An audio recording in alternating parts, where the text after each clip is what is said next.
Алтын мүйізді киік. Ертеде бір бұлдырмерген деген атақты аңшы болыпты. Өзі мерген әрі қарулы, ақылды, ержүрек адам екен. Бір күні ол аңға шығады. Орманды, тауды аралайды. Шаршаған соң бір ағаштың көлеңкесіне келіп демалады. Бұлдырмерген қарсы алдында ағып жатқан бұлақты қарап отырады. Сөйтсе байқамапты. Бұлақтың арғы жағасында үлкен жартастың түбінде бір киік жайылып жүр екен. Екі мүйізі күнге шағылысып жарқырайды. Тіпті көз қаратпайды. Бұлдырмерген өз көзіне өзі сенбей таңдана қарады.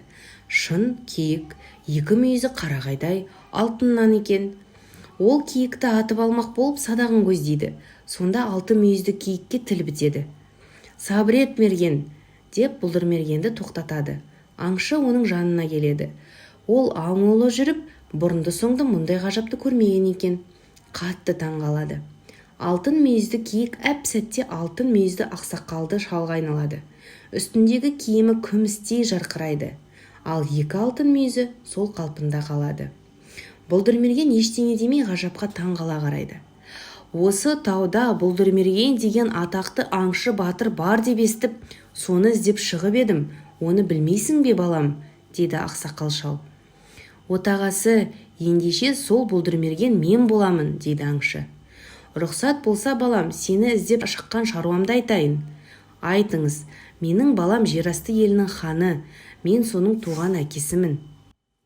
Қаламызға жақын жерде терең сай бар. 20 жыл болды, сонда бір айдаһар мекендейді. Бүкіл ел жұртыңды қалаңмен жұтамын дейді. Және сол сайдың маңына барған адам болсын, мал болсын, әйтеуір жандыны құтқармайды. Соған ешкімнің де күші жетпейді. Оны тек Бұлдырмерген ғана жеңеді деген соң, халқымызға бір жақсылық бола ма деп сені іздеп шығып едім, дейді ақсақал шал жылап. Жарайды деп Бұлдырмерген сауыт сайманын сайлап, алтын мүйізді шалға ілеседі. Олар жер үсті мен жер астын жалғастыратын үңгірден өтіп, қарттың қаласына барады. Бұлдырмерген бойына бар күшін жинап, қолына 100 құлаш алмас семсер алып, айдаһар жатқан сайға келеді. Жотаға шықса, боран соғып тұр екен.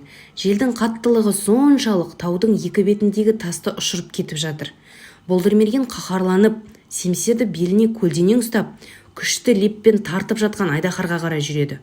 Сұрапыл боран оны ұшырып отырып, айдаһардың аузына бір-ақ апарады. Өткір семсерден айдаһар қимылдауға шамасы келмей қалады. Алай-түлей соққан боран да тоқтайды. Боран айдаһардың лебі екен. Айдаһардан жапа шеккен жұрт шат-шадыма қуанышқа бөленеді. Бұлдырмергенді қоршап алып, қошеметтеп, қалаларына келеді. Ұлан-асыр той жасайды. Алтын мүйізді шал, балам, сен өзі шаруа адам екенсің. Аң аулап қана тіршілік ететін көрінесің. Бізде мал да, дүние байлық та жетеді.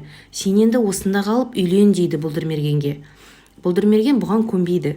Менің ауылым, туысқандарым бар артымда.